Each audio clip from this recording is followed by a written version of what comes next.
Hello everyone, and this is my review for WWE Monday Night Raw on July 15th, 2013. Just to say right off the get-go, I felt, for the most part, the show itself was just a really good show. You had a continuation, and you finally got your first promo from the Wyatt family, with them attacking R-Truth, and then eventually Bray Wyatt making his promo. I felt they did a really good job with setting up his promo and how these characters were going to work out in the end. It was kind of like it was almost symbolic because they talked about truth and everything, and then they attacked R-Truth and everything like that. So that was a really nice touch. The beginning of the show was really good, starting out with Brad Max going out there to do his whole GM bit, then getting interrupted by John Cena, and then eventually getting interrupted by Randy Orton and Fandango. Overall, I felt the promos and the setups for the rest of the show, especially for the first match with Randy Orton and Fandango, I felt they did a really good job there.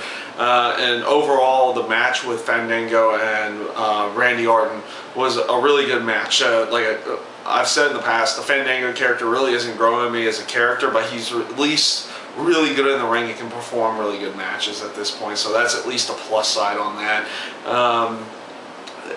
See here, there was really actually just a lot of really fun matches in general on the show. The Alberto Del Rio match with Dolph Ziggler was really good, and I really liked the aspect that this was one of the storyline setups as well for the SummerSlam pay-per-view. At least it seems like that, because before the match he said, you know, AJ's not going to be out there anymore, and pretty much was trying to break away from AJ, and then she interrupts the match by ringing the bell, costing Ziggler the match. This caused Big E Langston eventually attack Dolph Ziggler. It looks like they're going to go somewhere in that sense to actually, make a match between them at SummerSlam. And honestly, Big E is actually quite entertaining in the ring, and of course Dolph Ziggler's been Dolph Ziggler as of late, so that should be a really fun match to watch, and if that's going to be the route that they're going. Also, decent setup.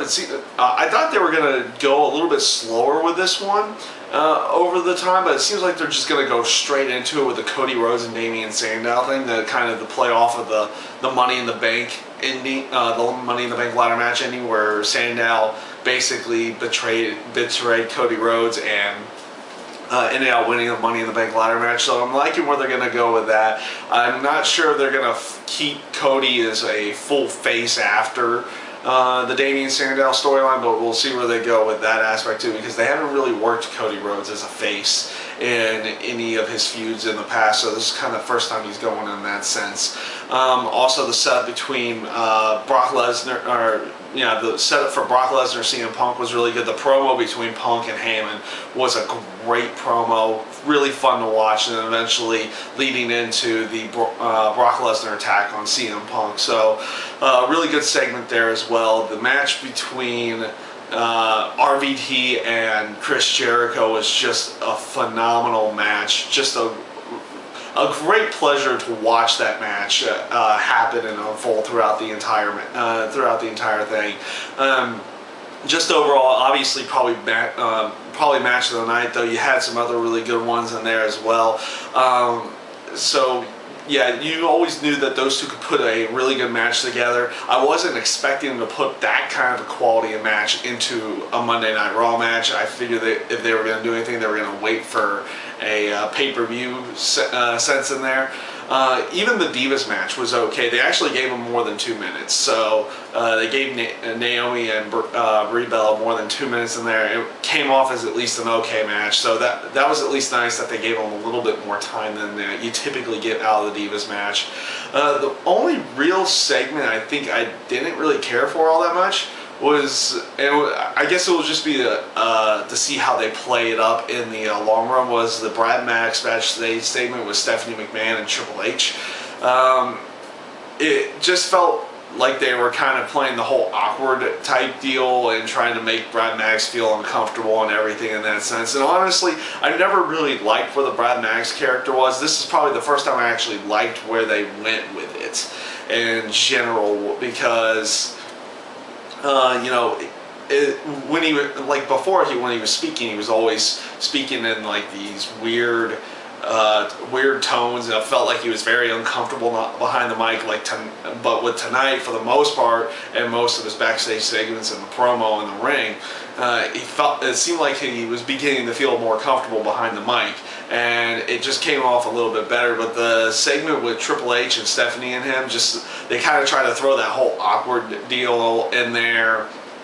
And then, of course, trying to make him feel bad, somewhat feel bad because of how he got the job. Basically saying, "Oh, you were basically the only one standing there," so Vince decided to give you the job. So that was one of the probably the only segment I really didn't care for on the show. The last segment of the show with John Cena picking his opponent for SummerSlam, I felt was actually a really good segment. I liked how he continually went through some of the names in there. Even you obviously knew he was going to throw a couple jokes in there with like Heath Slater or 3MB or Great Khali or something in that sense. But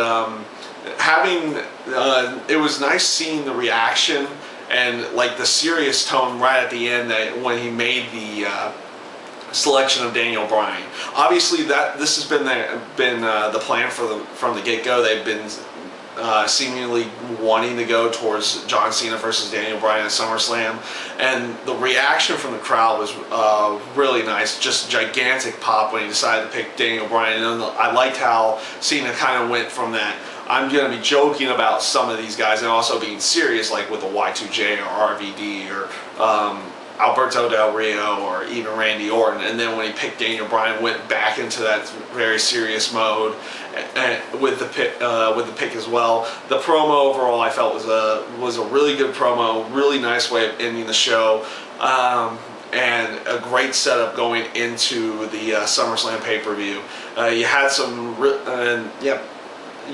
really good setups in there storyline-wise with Big E Langston and Dolph Ziggler, of course CM Punk and Brock Lesnar, same with Damian Sandow and Cody Rhodes, and of course now getting the Daniel Bryan and John Cena match. So you have some really good things going into SummerSlam right now. Obviously it's still a very long time away, but they really kicked it off fast with building the storylines going into it. And I like seeing them build the storylines over a longer period of time, like right from the get-go, from the first Raw after the last pay-per-view, going into the next one. So overall, I just felt Monday Night Raw this week was actually a really good show. They did a really good job of story building. Obviously, you got some really good matches on the show as well.